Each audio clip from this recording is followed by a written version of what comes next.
Hello साथियों, नमस्कार, जोहार, आदाब, सत श्री अकाल। एग्जाम फाइटर नंबर पर आप सभी का ग्रैंड वेलकम है, हार्दिक स्वागत है। तो चलिए, झारखंड में नई वैकेंसी जो असिस्टेंट प्रोफेसर की आनी है, इस पर हमने आपको लगातार कहा है कि ये वैकेंसी जनवरी में आएगी और जनवरी में ये वैकेंसी कंफर्म दिख रही है। अभी जो ताजा अपडेट आ रही है उसके अकॉर्डिंग ये वैकेंसी जनवरी में ही आएगी, है ना।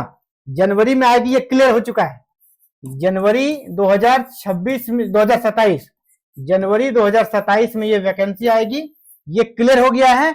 लेकिन सबसे बड़ा चीज की नए बदलाव के साथ, जी हाँ, जो वैकेंसी आएगी नए बदलाव के साथ। नए बदलाव क्या? जो पहले एपीआई बेस्ड होता था, अब उसको क्या कर दिया है, एग्जाम बेस्ड। जी हाँ, एग्जाम के आधार पर यहां पर आपका सिलेक्शन होगा, एग्जाम बेस्ड सिलेक्शन होगा। इसीलिए आपके लिए जेट पास करना बहुत जरूरी हो गया है। तो जेट का आंसर की कब आएगा और रिजल्ट इसका कब आएगा, दोनों मुद्दे पे बात करेंगे। एग्जाम का पैटर्न क्या रहेगा उस मैटर पे बात करेंगे। तो चलिए आगे बढ़ते हैं और आज जो खबरें निकल कर आई है उस पर हम लोग ध्यान देते हैं। क्या है खबर, क्या है? तो देखिए, ये प्रभात खबर का फ्रंट लाइन है ना, सबसे पहला पेज में ही दिया गया है कि राज्य के सरकारी विश्वविद्यालय में असिस्टेंट प्रोफेसर की नियुक्ति में अब लिखित परीक्षा अनिवार्य होगा। पहले क्या होता, सिर्फ इंटरव्यू होता था, अब लिखित परीक्षा होगा। और क्या चीजें हैं यहां पे, मुख्य चीजों को देखते हैं। इसके बाद नियुक्ति के 12 महीने का आपको ट्रेनिंग दिया जाएगा। नियुक्ति के 12 महीने यानी 1 साल आपका ट्रेनिंग से चलेगा। इस समय हो सकता है आपको सैलरी जो है ना कम मिली। जब ट्रेनिंग होगा ना उस समय हो सकता है आपको सैलरी कुछ कम मिले। इसके बाद 2 साल का प्रोबेशन पीरियड होगा, जिसको अस्थायी करते हैं, यानी 3 साल के बाद अस्थायी आप बनेंगे। और जो नियुक्ति होगी विश्वविद्यालय सेवा आयोग, अब झारखंड विश्वविद्यालय सेवा आयोग बनने वाला है, उसके माध्यम से ये नियुक्ति प्रक्रिया संपन्न होगी। तो अभी ताजा अपडेट यही है कि यहां पर पहले जो इंटरव्यू बेस्ड सिलेक्शन प्रोसेस होता था उसको बदलने का प्रयास किया जा रहा है, यानी अभी फाइनल नहीं है, ड्राफ्ट बन रहा है। ये हो नहीं गया है, ड्राफ्ट बन रहा है। राज्य के सरकारी विश्वविद्यालय में असिस्टेंट प्रोफेसर की नियुक्ति के लिए अब लिखित परीक्षा अनिवार्य होने जा रही है। लिखित परीक्षा में उत्तीर्ण अभ्यर्थी ही इंटरव्यू के लिए योग्य होंगे, यानी जो लिखित परीक्षा पास करेगा वही इंटरव्यू देगा और वही असिस्टेंट प्रोफेसर बनेगा। अब लिखित परीक्षा ऑब्जेक्टिव होगा या सब्जेक्टिव होगा अभी कंफर्म नहीं है, अभी क्लियर नहीं है। ऑब्जेक्टिव भी हो सकता है या सब्जेक्टिव भी हो सकता है। आप क्या चाहते हैं कमेंट में जरूर लिखिएगा, ऑब्जेक्टिव होना चाहिए कि सब्जेक्टिव होना चाहिए एग्जाम, ठीक है। इसके अलावा चयनित अभ्यर्थियों के अलावा अलग मेडिकल जांच भी अनिवार्य की जा रही है। मेडिकल जांच मतलब ये पुलिस की तरह या डिफेंस की तरह मेडिकल जांच नहीं होगा, सिंपल सा होता है। आपका पूरा बायोडाटा लिख दिया जाता है, आप फिट हैं यानी आप पागल वगल नहीं है ना, मेंटल डिस्टर्ब नहीं है, वो चीज देखा जाता है और कुछ नहीं है इसमें। मेडिकल टेस्ट वैसा नहीं होगा। राज्य सरकार नियुक्ति के लिए परिनियम प्रस्ताव तैयार कर रही है। अभी क्या हो रहा है, परिनियम हो रहा है ना, स्टेच्यूट तैयार हो रहा है, वो फाइनल नहीं हुआ है। स्टेच्यूट लागू करने से पूर्व विश्वविद्यालय के सिंडिकेट से स्वीकृति कराना होगा, यानी अभी लंबा प्रोसेस चलेगा। अभी सबसे पहले स्टेच्यूट बन रहा है, बनने के बाद जो झारखंड में जितने यूनिवर्सिटी हैं उनके सिंडिकेट में जाएगा, वह सिंडिकेट उसको फिर प्रस्ताव को पारित करेगा और फिर उसको अंतिम रूप तब दिया जाएगा राज्यपाल के अनुमोदन के बाद। इसके बाद अंतिम निर्णय लिया जाएगा। इस नियुक्ति में राष्ट्रीय पात्रता परीक्षा यानी नेट और झारखंड पात्रता परीक्षा यानी जेट से उत्तीर्ण अभ्यर्थी को भी लिखित परीक्षा में शामिल होना होगा। यानी लिखित परीक्षा में कौन शामिल होगा, जो नेट पास है, जीआरएफ है, ठीक है, या अभी जो अभी लेटेस्ट अभी जेट पास करेगा, झारखंड पात्रता परीक्षा, उत्तीर्ण अभ्यर्थियों को लिखित परीक्षा में शामिल होना होगा। पीएचडी, जो बच्चे पीएचडी किए हैं और जो यहाँ पर नीट बेस्ड के रूप में काम कर रहे हैं, पीएचडी आप किए हैं तो आपको वेटेज दिया जाएगा। नीट बेस्ड प्रोफेसर के रूप में जो काम कर रहे हैं उसको भी वेटेज दिया जाएगा। असिस्टेंट प्रोफेसर की नियुक्ति अब झारखंड विश्वविद्यालय सेवा आयोग के माध्यम से होगी, लेकिन झारखंड विश्वविद्यालय सेवा आयोग भी नहीं बना है और ये ड्राफ्ट भी नहीं बना है, यानी प्रक्रिया लंबी है, लेकिन इसकी शुरुआत हो गई है। कोई भी काम का शुरुआत, अगर हम बड़ा सा बिल्डिंग बनाते हैं, एक उसकी शुरुआत एक ईंट से ही होती है ना, तो यहाँ वो पहला ईंट, पहला नींव डाल दिया गया है। अब काम आगे पड़ेगा, कितना विलंब होगा वो देखने वाली बात होगी, लेकिन जनवरी तक के पहले इसको पूर्ण कर लिया जाएगा, सरकार का ये टारगेट है। क्यों? क्योंकि देखिए यहाँ पे आगे क्या लिख रहे हैं, ये सारी चीजें पहले की है कि जो प्रोसेस होती थी। शिक्षकों की चयन प्रक्रिया हर वर्ष जनवरी से 30 जून तक होगी पूरी, ठीक है। झारखंड विश्वविद्यालय सेवा आयोग से शिक्षकों के चयन की प्रक्रिया प्रत्येक वर्ष, अब प्रत्येक वर्ष होगा, जनवरी से शुरू होकर 30 जून तक इसको संपन्न किया जाएगा।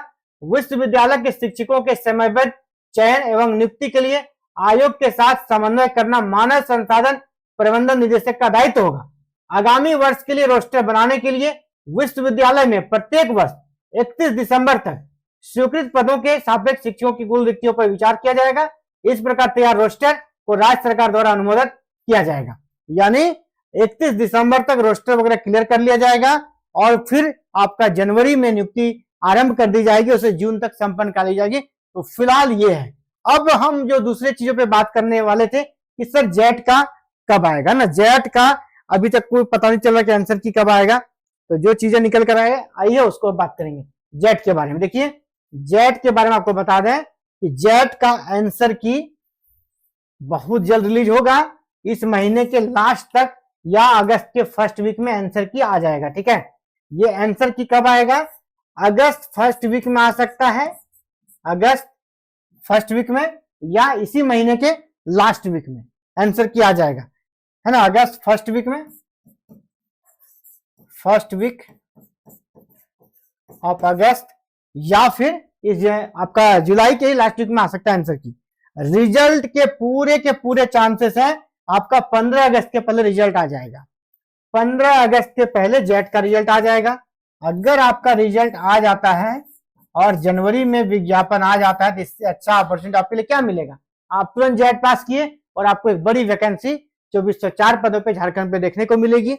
और इसमें अगर आप चयनित हो जाते हैं तो परमानेंट असिस्टेंट प्रोफेसर आप बहुत कम उम्र में बन सकते हैं। तो फिलहाल ये अपडेट है, अगली की वीडियो में बात करेंगे एग्जाम पैटर्न को लेकर, अगर कुछ चीजें आएगी क्लियर होगी तो उस पर बात करेंगे। और जेट का आंसर की का आप सभी वेट कर रहे हैं, मुझे पता है आप सबके बार बार व्हाट्सएप मैसेज आते हैं, है ना। और एक सवाल मैं आप सभी के लिए छोड़ दे रहा हूं, यहाँ से यह एक सवाल आपके लिए छोड़ दे रहा हूं। एग्जाम पैटर्न अभी क्लियर नहीं है क्या होगा, तो आप क्या चाहते हैं एग्जाम पैटर्न कैसा हो, यहाँ पर एमसीक्यू बेस्ड हो, ऑब्जेक्टिव हो या फिर सब्जेक्टिव हो, आप कैसा चाहते हैं कमेंट में अपने विचार को लिखिएगा, ताकि आपके विचार से एक चीजें निष्कर्ष पर पहुंच सके और उस प्रकार की चीजें ज्यादा सर्कुलेट हो और सरकार इस ओर ध्यान दे। क्योंकि अभी ये इंस्टीट्यूट बना नहीं है, बन रहा है, तो आपको अपने विचार जरूर रखने चाहिए ताकि इसका एक सही कंक्लूजन निकले और सही पैटर्न झारखंड में लागू हो जिसका आप सभी चाह रहे हैं। मेरा ओपिनियन है, अगर मेरा ओपिनियन पूछिएगा, हम चाहेंगे एमसीक्यू बेस्ड हो। बिहार में सब्जेक्टिव किया गया है, काफी विरोध हो रहा है, आपको पता है। सब्जेक्टिव में आप एग्जाम देके कह नहीं सकते हम पास हो जाएंगे, हमारा इतना नंबर आ सकता है, वहां धांधली होने के चांसेस ज्यादा है, करप्शन के चांसेस ज्यादा है, ज्यादा सेटिंग होने के चांसेस है। एमसीक्यू में चांसेस कम रहते हैं, क्यों? क्योंकि एमसीक्यू में आप आंसर दे के आए, आंसर की से मिलाए, आपका जितना नंबर आएगा तो आएगा, उसमें कोई आपको कम नहीं कर सकता, आप चैलेंज कर सकते हैं। सब्जेक्टिव में आप चैलेंज कीजिएगा तो जो उनका ओपिनियन काफी मायने रखता है, जो आपका कॉपी चेक कर रहा है, उनको आपका आंसर पसंद नहीं आया, अब वो जितना चाहेगा उतना नंबर देगा, वो उसका राइट है, तो वहां पर आपका कुछ नहीं चलेगा। मेरे विचार से एमसीक्यू का सपोर्ट करना चाहिए। एमसीक्यू का आप लोग अगर ज्यादा सपोर्ट करते हैं तो एमसीक्यू ही होगा, तो क्योंकि अभी इंस्टीट्यूट बना नहीं है, बन रहा है। अब इस पर हम लगातार आपके बातों को रखेंगे, जैसे आपका एक कंक्लूजन आएगा ऑब्जेक्टिव बेस्ड एग्जाम हो, इसके लिए भी आवाज उठाई जाएगी, तो लेकिन एग्जाम हो तो एमसीक्यू बेस्ड ही हो, ठीक है। तो फिलहाल इस वीडियो में इतना ही साथियों, और आगे की अपडेट अगले वीडियो में बात करेंगे। तो फिलहाल आप सभी से रिक्वेस्ट रहेगा, अगर चैनल पर नए हैं चैनल को सब्सक्राइब कर लीजिएगा, बेल आइकन को प्रेस करके ऑल बटन को भी क्लिक कीजिएगा ताकि फर्दर की अपडेट आपको मिल सके। इसके साथ ही यहाँ एग्जाम बेस्ड स्टार्ट हो रहा है, तो एग्जाम बेस्ड के लिए क्या होगा, बेहतर तैयारी करनी होगी, और बेहतर तैयारी के लिए एग्जाम फाइटर नंबर 1 बेहतर प्लेटफॉर्म आपके लिए बनने वाला है। यहाँ क्लासेस स्टार्ट होगी हमारे ऐप पर, तो इसके लिए क्या करना है, हमारा ऐप का भी लिंक इस वीडियो के डिस्क्रिप्शन बॉक्स में हम डाल दिए हैं, वहां से हमारे ऐप को डाउनलोड कर लीजिएगा। एग्जाम फाइटर नंबर 1 ऐप, इसको अगर आप डाउनलोड कर लेते हैं तो जैसे ही क्लासेस स्टार्ट होगी, है ना, जैसे ही क्लासेस स्टार्ट होगी आपको इसका नोटिफिकेशन चला जाएगा और आप फर्स्ट क्लास से, पहला दिन से हमसे जुड़कर अभी से तैयारी आप स्टार्ट कर सकते हैं। लेकिन एक बात बता दें कि इसमें रीजनल पेपर को डाला जाएगा, यानी झारखंड जीके रहेगा। झारखंड जीके रहेगा तो आपको क्या करना है, अभी से कम रीजनल पेपर की तैयारी शुरू कर देनी चाहिए। तो फिलहाल साथियों इस वीडियो में इतना ही। आप सभी का हमसे जुड़ने के लिए बहुत बहुत आभार। जय हिंद, जय भारत, जय झारखंड।